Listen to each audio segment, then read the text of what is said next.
जय हिंद मित्रांनो, सर्वांचं पुन्हा एकदा फ्रेश अशा नवीन लेक्चरमध्ये मनापासून स्वागत आहे। मित्रांनो, जसं की या व्हिडिओचं टायटल आणि थंबनेल तुम्ही पाहिलेलाच असणार आहे, त्याच्यामुळे तुम्हाला आज समजून गेलेलं असणार आहे की आपण आजच्या या लेक्चरमधून कोणता टॉपिक अभ्यासणार आहोत।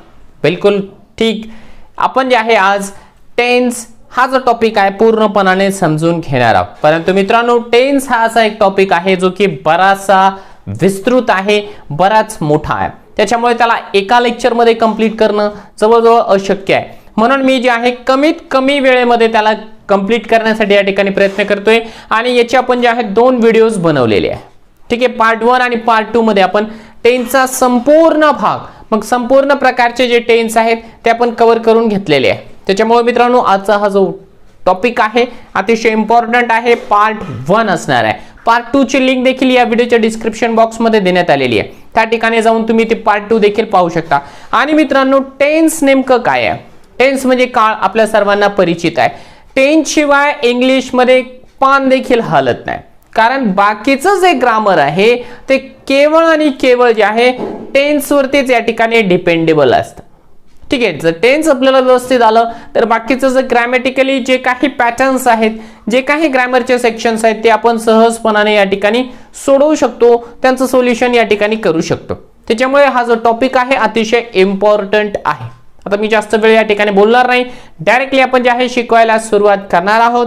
परंतु शिकवायला सुरुवात करण्यापूर्वी सर्वांना एक छोटीशी रिक्वेस्ट करेल की आपण जर चॅनलला नवीन असाल तर आमचं चॅनल सबस्क्राइब करा, साईडचं जे बेल आयकॉन आहे त्याला देखील प्रेस करा, जेणेकरून महा टीईटीच्या संदर्भामध्ये, इतर स्पर्धा परीक्षांच्या संदर्भामध्ये आणि शिक्षक भरतीच्या संदर्भामध्ये जेव्हा केव्हा नवीन नोटिफिकेशन येते, त्याचे व्हिडिओज आम्ही अपलोड करतो, ते व्हिडिओजची नोटिफिकेशन तुमच्यापर्यंत सर्वात पहिल्यांदा पोहोचून जात जाईल। आणि या कामासाठी आपल्याला पैसा तर अजिबात लागत नाही, कारण हे सगळं काय आहे, फ्री ऑफ कॉस्ट आहे। चला तर मग सुरू करूया आजचं आपण लेक्चर, ज्याचं नाव आहे टेन्स। ठीक आहे, टेन्स म्हणजे काळ, काळ पाहणार आहोत आपण। आता जनरली काळ म्हणजे नेमकं काय आहे, तर काळ हे आपण 3 आहेत असं आपण समजतो, किंवा आहे पण ते। आता त्याच्यामध्ये काय आहे की मी सध्या तुम्हाला शिकवत आहे, हे वर्तमान काळ झालंय, त्याला आपण इंग्लिशमध्ये या ठिकाणी प्रेझेंट टेन्स म्हणूया, किंवा मी काल पण तुम्हाला शिकवलं होतं, हा झाला भूतकाळ। ठीक आहे, त्याच्यानंतर मी उद्या पण तुम्हाला शिकवेल, हे काय झालं, हे भविष्यातली गोष्ट झाली, हा झाला फ्युचर टेन्स। तर या प्रकारची वाक्यरचना करण्याकरिता आपल्याला जे आहे टेन्स युजफुल आहे। आणि म्हणून आपण साधारणपणाने म्हणत असतो की काळाचे या ठिकाणी 3 टाइप्स आहेत। एक आहे प्रेझेंट टेन्स,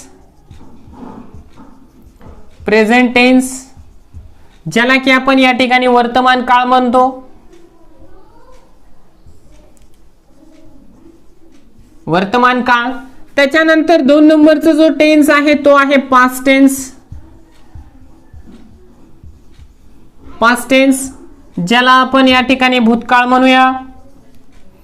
आणि तिसऱ्या प्रकारचा एक काळ आहे, तो आहे आपल्याला बरोबर लक्षात आलेला आहे, फ्युचर टेन्स। ठीक आहे, फ्युचर टेन्स। याच्यावर मी जास्त काही टाइमपास करणार नाहीये, पटपट पटपट तुम्हाला जे आहे मेन मुद्द्याकडे घेऊन जाणार आहे, भविष्यकाळ। ठीक आहे, हे झाले टेन्सचे प्रमुख जे 3 प्रकार आहेत ते 3 प्रकार। आतापर्यंत आपल्याला काय करायचं आहे, हे फक्त 3 प्रकार पाहायचे नाहीये, या प्रत्येक 3 टाइप्सचे जे आहे पुन्हा जे आहे 3 किंवा 4 सब टाइप्स होतात, शक्यतो 3च आहेत। चौथा पण एक काळ टाइप्स असतो त्याचा, तो पण मी तुम्हाला शिकवतो, तो फार कमी विचारला जातो, परंतु तरी देखील मी ते तुम्हाला शिकवणार आहे। म्हणजे याचे 4 4 4 4 त्रिक 12 टाइप्सचे टेन्स आपण जे आहे आता या 2 पार्ट्स मध्ये शिकणार आहोत। त्याच्यामुळे आपल्याकडे वेळ कमी आहे आणि आपल्याकडे शिकण्यासाठी भरपूर मोठा टॉपिक आहे, म्हणजे रात्र थोडी न सोंगे फार, त्या म्हणीप्रमाणे आपल्याकडे जे आहे भरपूर टॉपिक आहे। मग आता लक्षात घ्या, प्रेझेंट टेन्स आहे, प्रेझेंट टेन्सचा वापर आपण केव्हा करत असतो, तर चालू असलेल्या ज्या गोष्टी असतात किंवा आता घडत असलेल्या ज्या घटना असतात त्या व्यक्त करण्यासाठी आपण टेन्स मध्ये प्रेझेंट टेन्सचा वापर करत असतो। ठीक आहे, प्रेझेंट टेन्स। आता प्रेझेंट टेन्सचे 4 प्रकार पडतात, प्रेझेंट टेन्सचे 4 प्रकार पडतात। आता ते 4 उपप्रकार कोणते आहेत, उपप्रकार म्हणा, त्याला सब टाइप्स म्हणा। बघा, पहिला असतं बघा simple present tense, simple present tense. आता सिंपल प्रेझेंट टेन्स कशाला म्हणूया, तर साधा वर्तमान काळ. आता साधा वर्तमान काळ हे काय भानगड आहे, साधा वर्तमान काळ.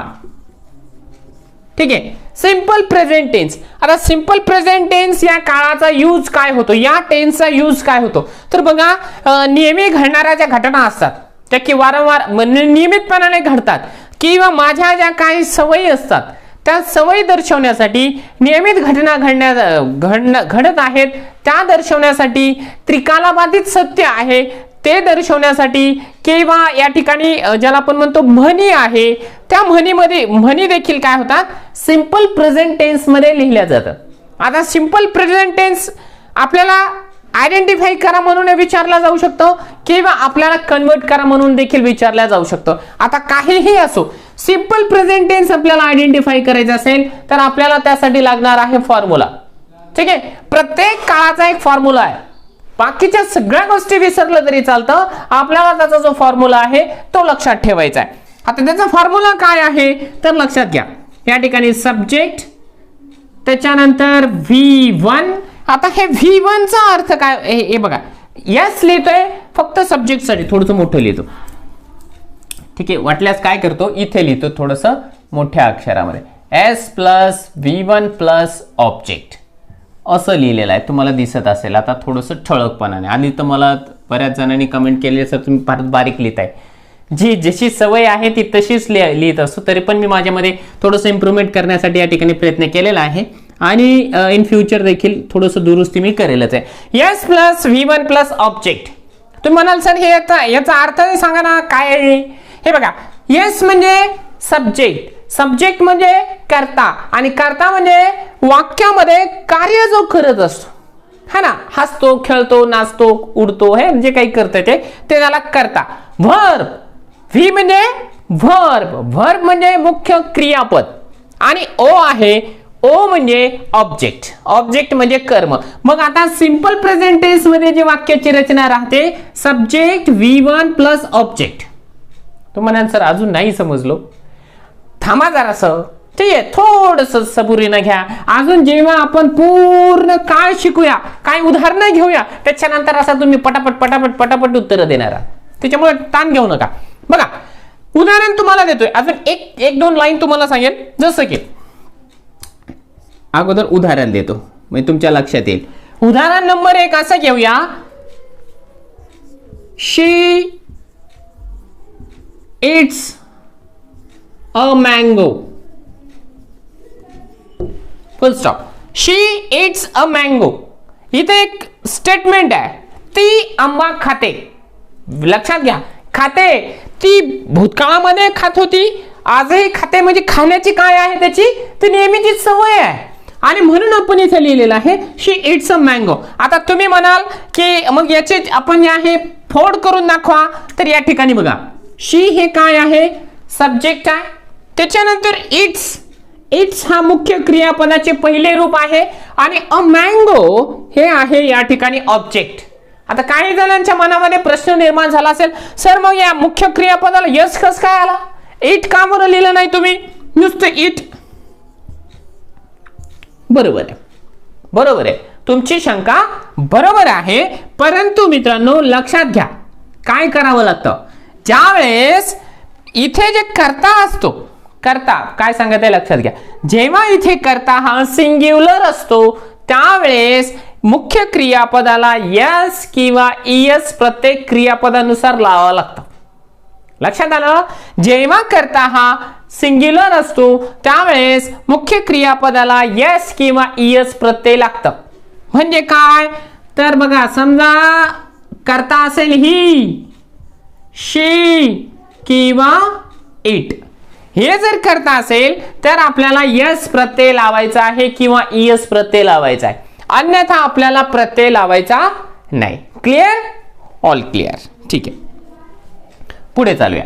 पुन्हा तुम्हाला अजून काही उदाहरणं देतो म्हणजे लक्षात येईल तुमच्या की सिंपल प्रेझेंट टेन्स नेमकं करायचं तरी कसं राहतो. बघा दुसरं, त्याच्यानंतर we play on the ground. ठीक आहे, दुसऱ्या पेनेने लिहितो. We play on the ground. इथे पण आपण बघा या वाक्याची आपण फोड करूया. काय आहे? वी हा सब्जेक्ट आहे, प्ले मुख्य क्रियापदाचे पहिले रूप आहे. परंतु लक्षात घ्या या ठिकाणी यस किंवा यस प्रत्यय लागला नाही आणि ऑन द ग्राउंड हे काय झालेलं आहे? ऑब्जेक्ट झालेलं आहे. इथे यस किंवा यस प्रत्यय का नाही आला? कारण या ठिकाणी हे जे आहे सिंग्युलर नाहीये, प्लुरल आहे. ठीक आहे, प्लुरल आहे. अजून तुम्हाला सांगतो ह्याच्यापेक्षा व्यतिरिक्त अजून काही उदाहरण तुम्हाला सांगतो. I get up early in the morning. I get up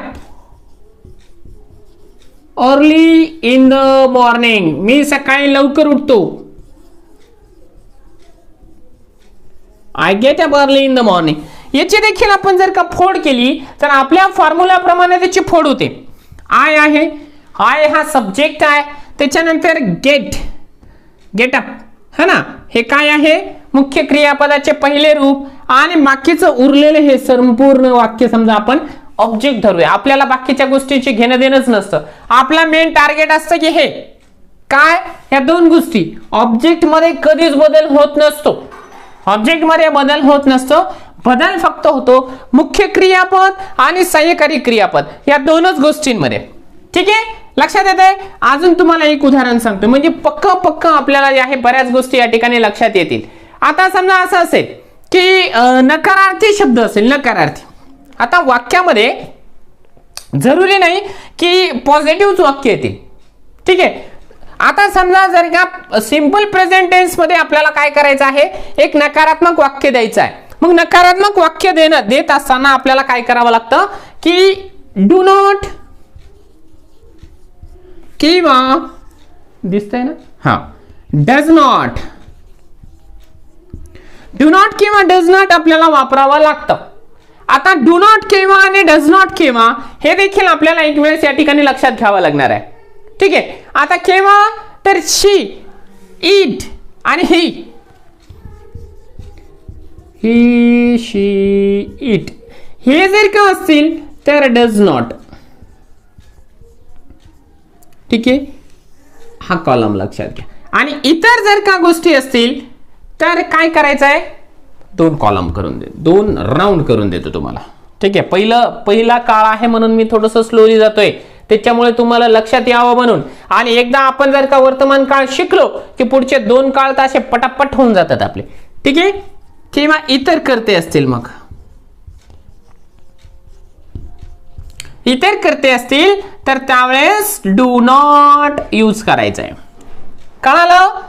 ठीक आहे, कळालं. चला आता पुढे. आता समजा एक वाक्य आपल्याला लिहूया, मग नकारार्थी पण वाक्य लिहून घेऊया ना आपण, म्हणजे आपल्याला सोपं जाईल. She does not come to your home. बघा आता इथे समजा आपण लिहिले शी. आता शी लिहिल्याच्यामुळे आपण काय करणार आहोत? इथे डज लिहिणार आहोत. She does not come to your house. ती काही तुमच्या घरी येणार नाही, किती बोलवा तिला, हे की नाही, ती नाराज असेल. ठीक आहे, इथे बघा आता शी. आता हे डज हे काय झालं? एक प्रकारचं हेल्पिंग वर्ब झालं. ठीक आहे, तर हे डज नॉट आपण समजून घ्यायचं. आता हा मुख्य क्रियापदाचे पहिले रूप आहे आणि हा आहे ऑब्जेक्ट. म्हणजे याही वाक्याची जी रचना आहे ती याप्रमाणेच आहे, ती काही वेगळ्या प्रकारची नाहीये. आता हे झालं शी डज नॉट वाला. आता डू नॉट वाला घेऊ. They do not go to market. They बघा, दे वापरलंय, इतर कर्तेमध्ये आलं म्हणून आम्ही डू नॉट वापरणार. बघा, डू नॉटच्या ऐवजी डोंट असं देखील वापरतो बरं का. ठीक आहे, डू नॉट वापरा किंवा डोंट वापरा, एकच आहे त्याचा अर्थ. किंवा डज नॉट वापरा, डझंट किंवा डोंट सेमच आहे ते. ठीक आहे, म्हणजे डज नॉट लिहिलं काय आणि डझंट लिहिलं काय एकच आहे.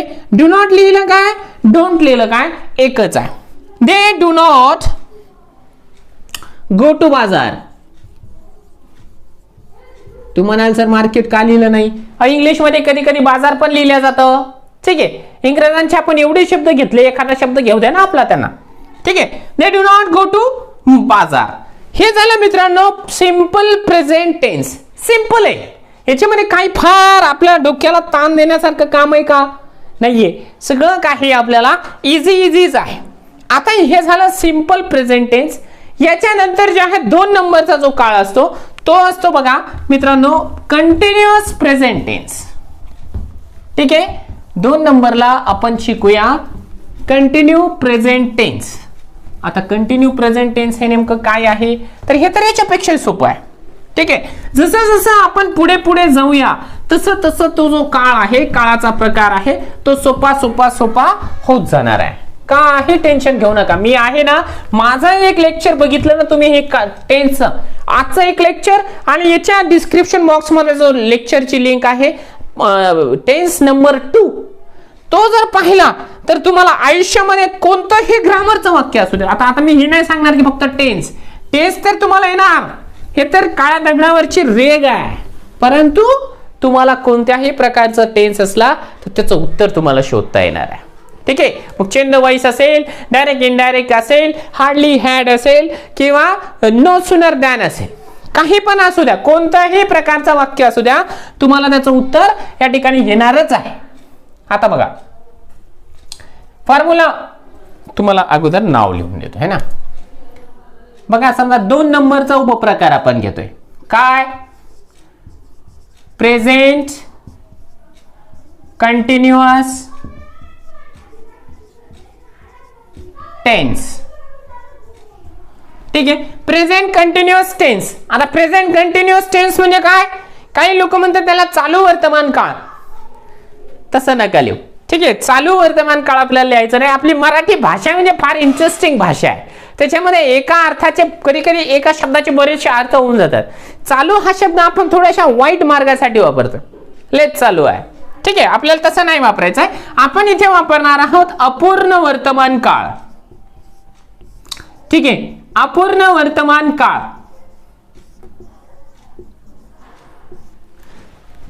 अपूर्ण वर्तमान काळ. आता अपूर्ण वर्तमान काळाचा अगोदर आपल्याला लिहावा लागेल या ठिकाणी फॉर्म्युला. फॉर्म्युल्यामध्ये काय करायचं आहे बघा, सुरुवातीला सब्जेक्ट आहे, सब्जेक्टनंच वाक्याची सुरुवात होते कधीही.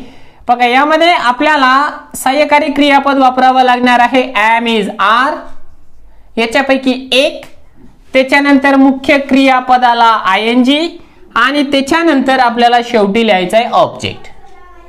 हा जो फॉर्म्युला आहे तो आपल्याला ठेवायचा आहे लक्षामध्ये आणि पाठांतर ठेवायचं आहे. काय?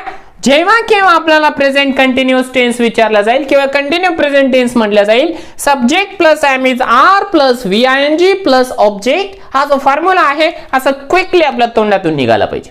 तुम्ही म्हणाला सर आता कसं आहे, त्याचा डेमो द्या. मग आपल्याला हे केव्हा केव्हा कधी कधी कुठं कुठं काय काय वापरायचं आहे, ठीक आहे, सगळ्या गोष्टी सांगतो तुम्हाला. बघा समजा आपण पहिलं एक वाक्य घेतलेलं आहे, काय की जजलान इज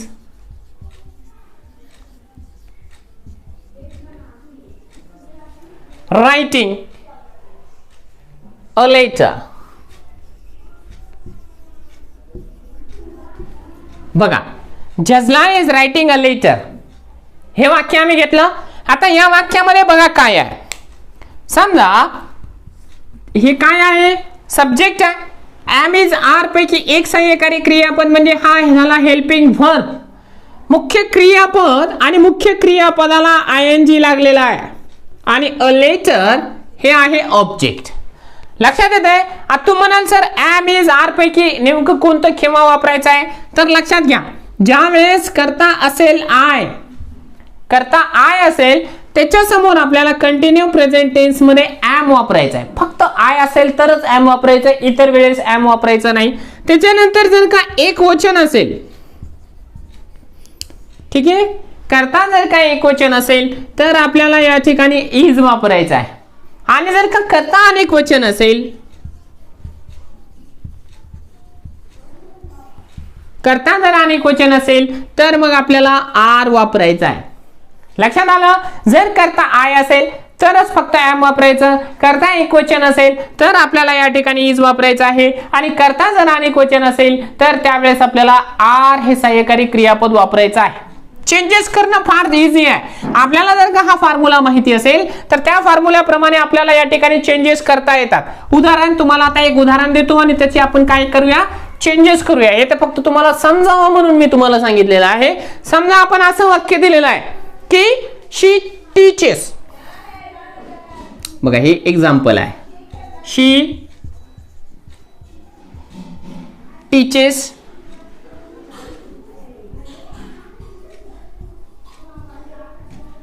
ग्रामर. एक वाक्य दिले शी टीचेस ग्रामर आणि त्याला काय सांगितलंय की समजा प्रेझेंट कंटिन्यू टेन्स मध्ये कन्वर्ट करा. आता आपल्याला काय करायचं, म्हणजे वाक्यामध्ये काय दिलं जाईल, असंच दिलं जाईल ना आपल्याला समजा परीक्षेमध्ये, किंवा याचं अपूर्ण वर्तमान काळा, याचा पूर्ण भूतकाळ करा, किंवा याचं सिंपल प्रेझेंट करा, काहीतरी करा, असं दिलं जाईल ना. मग त्यावेळेस काय करायचं, बघा काही टेन्शन घ्यायचं नाही. आपल्याला एकच काम करायचं आहे की कोणतंही वाक्य विचारलं तर त्याच्या बदल्यामध्ये आपल्याला काय करायचं आहे, आपल्याला त्याचा फॉर्म्युला लक्षात ठेवायचा आहे. हा फॉर्म्युला आहे. ह्या फॉर्म्युल्याप्रमाणे आपल्याला कंटिन्यू करायचा आहे. सुरुवातीला दिलेल्या वाक्याचे आपण तुकडे करूया. हे बघा सब्जेक्ट आहे, हे V1 आहे आणि हा आहे ऑब्जेक्ट. कळालं? ठीक आहे. आता पुढे बघा कसं करायचं. सुरुवात कुठून करायची, सब्जेक्ट पासून. सब्जेक्ट आहे काय आहे, शी, म्हणून आम्ही इथे काय केलंय, शी लिहून टाकलंय. शी लिहिल्याच्या नंतर आम्हाला इथे विचारलेलं आहे एम इज आर पैकी एक सहाय्यकारी क्रियापद वापरा. मग आता जर शी हे काय आहे, एक वचन आहे, शी म्हणजे ती, मग एक वचन असेल तर आम्ही काय वापरणार, इज वापरणार, इज. त्यानंतर मुख्य क्रियापदाचे पहिले रूप आणि त्याला ING. आता मुख्य क्रियापदाचे पहिले रूप काय आहे, टीच. ठीक आहे. इथे यस प्रत्यय लागलेला आहे. यस प्रत्यय का लागला, कारण हे सिंग्युलर आहे. आता सांगितलं ना सिंपल प्रेझेंट टेन्स मध्ये, म्हणून ते गोंधळून जाऊ नका. या ठिकाणी हे मुख्य क्रियापद आहे आणि याला आपण लावलेला आहे ING. मग काहीच प्रकारचे विद्यार्थी ना अशी चूक करतात की इथे पूर्ण लिहितात. काय समजा इथे टीचर्स आहे ना, टीचर्स, आणि मग त्याला ING लावतात, टीचर्सिंग असं होतं. ते तसं होईल का, तसं व्हायला नाही पाहिजे, तसं नाही व्हायला पाहिजे. ठीक आहे. म्हणजे आपण म्हणून मी वारंवार सांगत आहे ना की मुख्य क्रियापदाचे पहिले रूप आणि त्याला INGचं रूप. ING लावलं. आता लिहायचं आहे ऑब्जेक्ट ग्रामर. बघा कसं उत्तर आलं आपला, अगदी करेक्ट उत्तर आलेलं आहे. काही टेन्शन घ्यायचं नाही आपल्याला. मग अजून तुम्हाला एक दोन उदाहरणं सांगतो की कशा प्रकारे आपल्याला कन्वर्ट करायचं आहे जेणेकरून आपल्या मनामधली सगळी जी भीती आहे ती निघून जाईल. त्यानंतर बघा आय स्पीक विथ यू.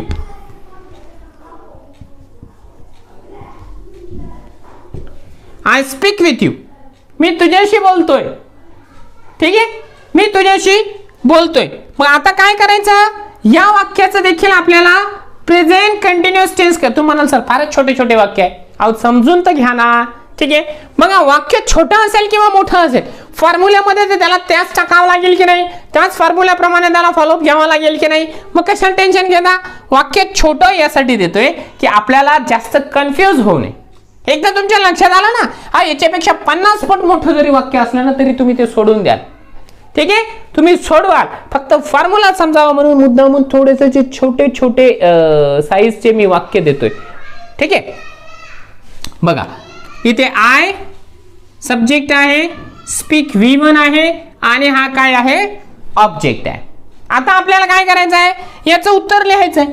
याचं उत्तर आपण काय लिहूया, सुरुवातीला हे बघा उत्तर लिहित असताना आपल्याला फॉर्म्युला लक्षात ठेवायचं. फॉर्म्युल्यामध्ये सांगितलं सब्जेक्ट लिहा. सब्जेक्ट आहे इथे आय. त्यानंतर आपल्याला एम इज आर पैकी एक सहाय्यकारी क्रियापद वापरायचं आहे. आता आपल्याला कळालंय की एम कुठे वापरायचा, इज कुठे वापरायचा आणि आर कुठे वापरायचा आहे. आपल्याला जेव्हा करता असेल आय त्यावेळेस एम वापरायचा आहे. हे आपण आताच शिकलोय. हे घेतलं आम्ही एम. ठीक आहे. त्यानंतर आम्ही काय करणार आहोत, मुख्य क्रियापद आणि त्याला ING. आता इथे मुख्य क्रियापद आहे स्पीक, त्याला काहीच प्रत्यय लागलेला नाहीये, स्पीक. आणि त्या स्पीकला काय करतोय आम्ही, ING लावतोय. स्पीकिंग. स्पीकिंग झालं की मग आम्ही काय करूया, ऑब्जेक्ट लिहूया. ऑब्जेक्ट आहे या ठिकाणी with you. With you, I am speaking with you. म्हणजे हे काय झालं, कंटिन्युअस प्रेझेंट टेन्सचं वाक्य झालेलं आहे. काही कठीण आहे का, नाहीये. अजून तुम्हाला एक वाक्य देतो, ठीक आहे. उशीर जरी होत असेल, थोडंसं लेक्चर मोठं जरी होत असेल तरी मला चिंता नाहीये. मला त्या लोकांची चिंता आहे की ज्यांना एकाच किंवा दोनच लेक्चरमध्ये पूर्णच्या पूर्ण जो टेन्स आहे तो समजून जायला पाहिजे, ठीक आहे. त्यांच्यासाठी मी शिकवतोय. बाकीच्या ज्यांना घाई गडबड असेल त्यांनी जे आहे लेक्चर सोडून जायला ही हरकत नाहीये. कारण आपण काय आहोत की आपलं काम आहे की लोकांपर्यंत ते नॉलेज प्रोव्हाइड करणं. ते त्यांना घ्यायचं का नाही ते त्यांच्यावरती डिपेंड आहे. जसं एक घोडा आहे, घोड्याला तहान लागली का नाही हे आपल्याला माहिती नाहीये, पण आपण अंदाज व्यक्त करतो की यार आपण घोडा सांभाळलेला आहे, आपण पाळलेला आहे, त्याला भूक लागली असेल किंवा तहान लागली असेल. समजा तहान लागली आहे, तहान लागली, आपण अंदाज व्यक्त करतो, त्याच्या समोर जे आहे बकेट आणून ठेवतो किंवा समजा त्याला एखाद्या नदीपाशी घेऊन जातो की बाबा तुला तहान लागली असेल तर पाणी पी. त्याला जर तहान असेल तर तो पिणार, अन्यथा तो तसाच उभा राहणार. आपलंही तसंच आहे. आपण काय करतोय, तुमच्या समोर जे आहे पूर्ण हे सगळे लेक्चर, सगळे टॉपिक्स या ठिकाणी प्रोव्हाइड करतोय. तुम्हाला जर तहान लागली असेल तर तुम्ही पिणार, ठीक आहे. जसं आपण घोड्याच्या तोंडामध्ये जबरदस्तीने पाणी कोंबू शकत नाही, त्या पद्धतीने कुणाच्याही डोक्यामध्ये आपण जबरदस्तीने नॉलेज कोंबू शकत नाही. जोपर्यंत त्याला ज्ञानाची तहान लागणार नाही तोपर्यंत तो हे सगळं लेक्चर व्यवस्थित ऐकणार नाही. तसाच तो घोडा आहे, त्याला तहान लागणार नाही तोपर्यंत ते त्या नदीमध्ये पाणी पिणार नाही. असू द्या, एक वाक्य देतो तुम्हाला. काय वाक्य देऊ की दे मीट्स विथ मिनिस्टर. इकडे लिहितोय, ठीक आहे, दिसतंय. दे meet to minister.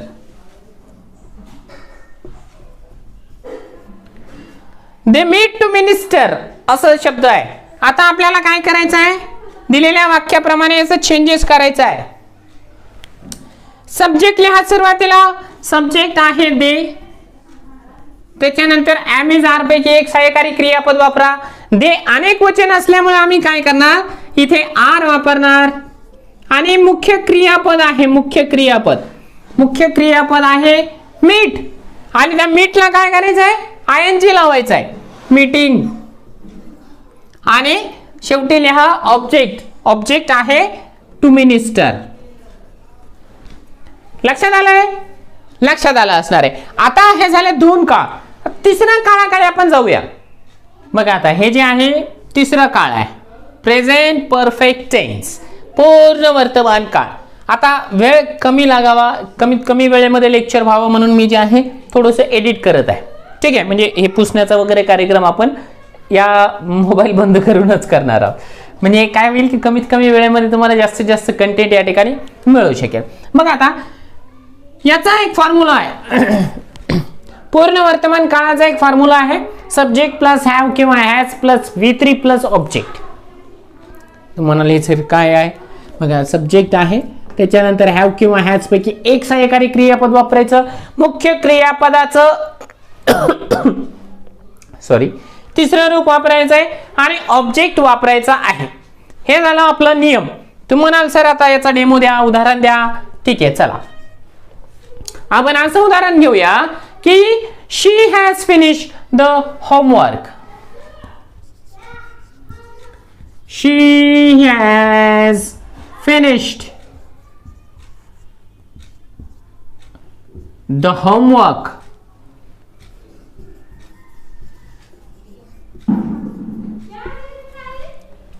काय लिहिलंय, शी हॅज फिनिश्ड.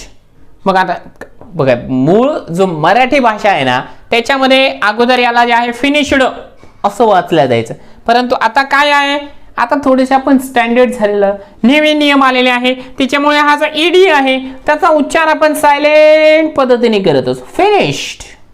ठीक आहे, असं फिनिश्ड द होमवर्क. आता या ठिकाणी जर का आपण याची फोड केली, याची चिरफाड केली तर आपल्याला लक्षात येतं शी हे सब्जेक्ट आहे, हॅज हे काय आहे, हेल्पिंग व्हर्ब आहे आणि ईडी लागलेला आहे म्हणजे मुख्य क्रियापदाचे तिसरे रूप आहे. उरलेलं वाक्य हे काय आहे, या ठिकाणी ऑब्जेक्ट आहे. मग आता तुम्ही म्हणाल सर हॅव किंवा हॅज किंवा, इथे पण आहे ना एक प्रश्नच निर्माण होतो. बघा लक्षात घ्या या ठिकाणी की आय, वी किंवा दे हे तीन जर का करते असतील तर त्यावेळेस आपल्याला या ठिकाणी वापरायचा आहे हॅव. हे तीन करते असतील तर हॅव वापरायचा आहे, अन्यथा आपण जे आहे बिनधास्तपणाने हॅज वापरायचा आहे. Understand, you better understand. चला आता काय करूया, हे तर झालं जनरल वाक्य. परंतु आता आपण काय करूया, एक असं वाक्य घेऊ की ज्याच्यामध्ये आपण काय करू शकतो, बदल करू शकतो. कारण आपल्याला जसं जसं फॉर्म्युला आहे त्याच्यानुसार जर का आपण चेंजेस केले तर आपल्याला थोडंसं लवकर लक्षामध्ये यायला फायदा होतो. एक उदाहरण देईल तुम्हाला. I am seeing a new movie. A new movie एक वाक्य दिलेलं आहे की I am seeing a new movie. या वाक्याला आपल्याला काय करायला सांगितलेलं आहे, समजा आपल्याला म्हटलं की प्रेझेंट परफेक्ट टेन्स करा, पूर्ण वर्तमान काळ करा. मग आपण त्याचं काय करूया, बघा दिलेल्या वाक्याच्या अगोदर तुकडे करायचे. हा सब्जेक्ट आहे, एम इज आर पैकी एक सहाय्यकारी क्रियापद इथे लागलेला आहे म्हणजे हा हेल्पिंग व्हर्ब आहे. सीइंग म्हणजे मुख्य क्रियापद सी आहे आणि त्याला लागलेला आहे आयएनजी आणि बाकीचं जे वाक्य आहे ते आहे ऑब्जेक्ट. कळालं, दिलेलं वाक्य आम्हाला लक्षात आलेलं आहे. मग आम्ही काय करू आता आम्ही जे आहे आमच्या फॉर्म्युल्याप्रमाणे याचं उत्तर लिहिण्यासाठी प्रयत्न करू. आमचा फॉर्म्युला कोणता आहे, हे इकडे वरती दिसतोय. सुरुवातीला लिहा सब्जेक्ट आहे आय, लिहिलंय आम्ही. त्यानंतर आहे हॅव किंवा हॅज. बघा आता इथे सांगितलं आय, वी, दे असेल तर मग आपण हॅव वापरायचं आहे, हॅव. म्हणून इथे हॅव आय आलेला आहे म्हणून आम्ही इथे लिहूया हॅव. त्याच्यानंतर मुख्य क्रियापद आणि त्याचं तिसरं रूप इथे सांगितलेलं आहे. मुख्य क्रियापदाचं तिसरं रूप इथे आहे सीइंग. आता जे सी नावाचा जो व्हर्ब आहे, सी, स आणि सीन असे आहे त्याचे तीन रूप, सी, स, सीन. मग आम्हाला इथे मुख्य क्रियापदाचं तिसरं रूप घ्यायचंय. तिसरं रूप घ्यायचं म्हणजे आम्ही काय करूया, इथे सीन वापरणार आणि मुख्य क्रियापदात मध्ये मुख्य क्रियापद लिहिलं की इथे लिहिणार आहोत ऑब्जेक्ट. ऑब्जेक्ट आहे a new movie.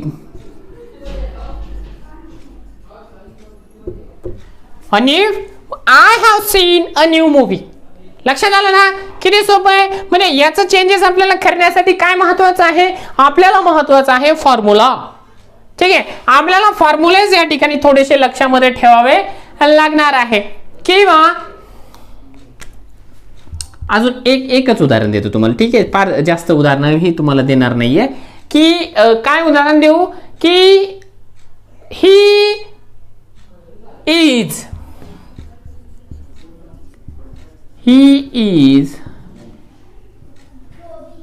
passing the bridge. He is passing the bridge.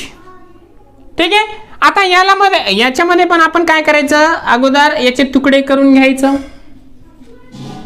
हा सब्जेक्ट आहे, हेल्पिंग व्हर्ब आहे, VING आहे आणि ऑब्जेक्ट आहे. याचा आपल्याला करायचा आहे प्रेझेंट परफेक्ट टेन्स. मग आपण फॉर्म्युल्याप्रमाणे जाऊया. फॉर्म्युला आपल्याला काय सांगत आहे, फॉर्म्युला सांगतो की सब्जेक्ट लिहा. सब्जेक्ट आहे हीच्या नंतर आपण हॅव किंवा हॅज लिहा. आता बघा इथे आय, वी, दे असेल तरच हॅव वापरायचं आहे, इतर करते असतील तर आपल्याला हॅज वापरायचं आहे. मग आम्ही इथं वापरणार हॅज. त्यानंतर मुख्य क्रियापदाचे तिसरे रूप इथे पासिंग आहे. आता पास मुख्य क्रियापद आहे पास, त्याचं पहिलं रूप, दुसऱ्या रूपाला ईडी लागतंय आणि तिसऱ्या रूपाला पण ईडी लागतंय. म्हणजे आपण काय करणार, पास्ट. पुन्हा तोच शब्द आला इथे. ठीक आहे, ईडीचा उच्चार सायलेंट करायचा आहे, पास्ट. आणि शेवटी लिहायचं आहे ऑब्जेक्ट. ऑब्जेक्ट आहे the bridge. The bridge, he has pass the bridge. हे झालं परफेक्ट प्रेझेंट टेन्स. लक्षात आलं? ठीक आहे. आता एक काळ राहतोय जो की शेवटचा काळ आहे. बघा आता हा जो आहे चौथा काळ आहे. काय? Present perfect continuous tense. पूर्ण अपूर्ण वर्तमान काळ. तुम्हाला सर हे काय भानगड आहे? पूर्णही म्हणताय अपूर्णही म्हणताय, हे काळच तसं आहे. तर असं कधी होऊ शकतं का? होऊ शकतं. ठीक आहे. म्हणजे एखादा व्यक्ती जर का समजा आता मी असं लिहिलंय की बाबा मी मागच्या 10 वर्षापासून शिकवत आहे.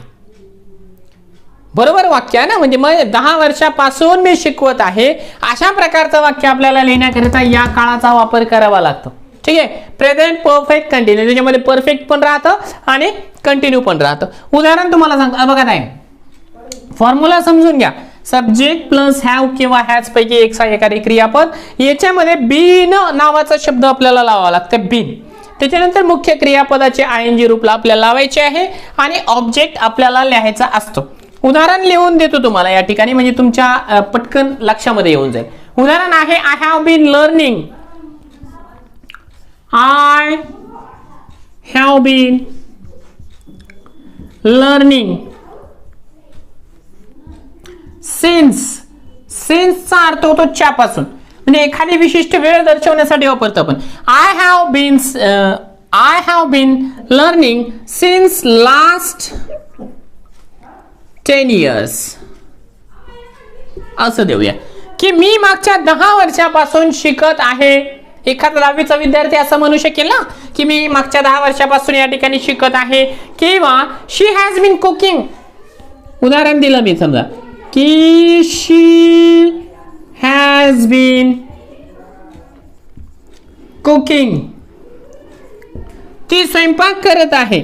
Since last 2 hours. मागच्या 2 तासापासून ती काय करते आहे? या ठिकाणी स्वयंपाक करत आहे.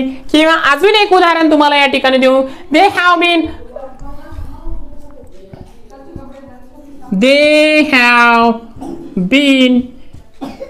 रायटिंग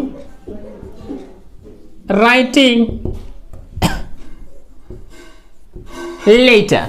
किंवा अजून एक उदाहरण देईल आता फास्ट मध्ये तुम्हाला की we have been living in Parbhani. We have been living in Parbhani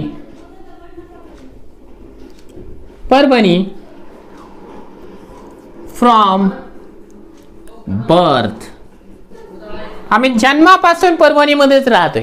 ठीक आहे. परभणी ही आमची जन्मभूमी, परभणी हीच आमची कर्मभूमी असे देखील असणार आहे. तर अशा प्रकारे आपण काय करू शकतो की प्रेझेंट परफेक्ट कंटिन्यू टेन्स देखील या ठिकाणी लिहू शकतो. याच्यामध्ये नवीन असं काहीच नसतं. याच्यामध्ये फक्त एवढंच आहे की क्रिया ही अर्धी पूर्ण म्हणजे पूर्ण झालेली असते आणि अपूर्ण देखील असते. ठीक आहे. म्हणजे हा फॉर्म्युला आपल्याला पाठांतर झाला असेल तर आपल्याला लक्षात येऊन गेलेला असणार आहे. तर मित्रांनो, आपण जे आहे प्रेझेंट टेन्स कंप्लीट केलेला आजच्या लेक्चरमध्ये. माझी अशी अपेक्षा होती की 2 लेक्चरमध्ये हे संपूर्ण टॉपिक आपण शिकूया, परंतु आपण थोडंसं जास्त डिटेल्समध्ये घेतल्यामुळे प्रेझेंट टेन्सला 1, पास्ट टेन्सला 1 आणि फ्युचर टेन्सला 1 असे 3 लेक्चर्स आपल्याला द्यावे लागणार आहे. हा त्याचा पहिला लेक्चर आहे. बाकीचे जे लेक्चर्स आहेत ते मी रेकॉर्ड करून या व्हिडिओच्या डिस्क्रिप्शन बॉक्समध्ये टाकून देईन. मित्रांनो, व्हिडिओ आवडला असेल, टीचिंगची मेथड तुम्हाला आवडली असेल किंवा काही आवडलं नसेल तर देखील व्हिडिओच्या कमेंट बॉक्समध्ये कमेंट्स करा. व्हिडिओला लाईक करत चला. पुढील व्हिडिओच्या नोटिफिकेशनसाठी आमचं चॅनल सबस्क्राईब करत चला की जेणेकरून महा DETच्या संदर्भामध्ये तर आपण पूर्ण सिलेबस या ठिकाणी चॅनलवरून देण्यासाठी प्रयत्न करतोच आहे. त्याचे नोटिफिकेशन तुम्हाला मिळून जाणार आहे. चला तर मित्रांनो, तर इथे थांबूया. बराच वेळ झालेला आहे. तुम्ही माझा जे बडबड आहे ती सहन केली त्याबद्दल सर्वांचे मनापासून आभार. पुन्हा भेटूया आपण पुढच्या लेक्चरमध्ये. तोपर्यंत जय हिंद, जय महाराष्ट्र.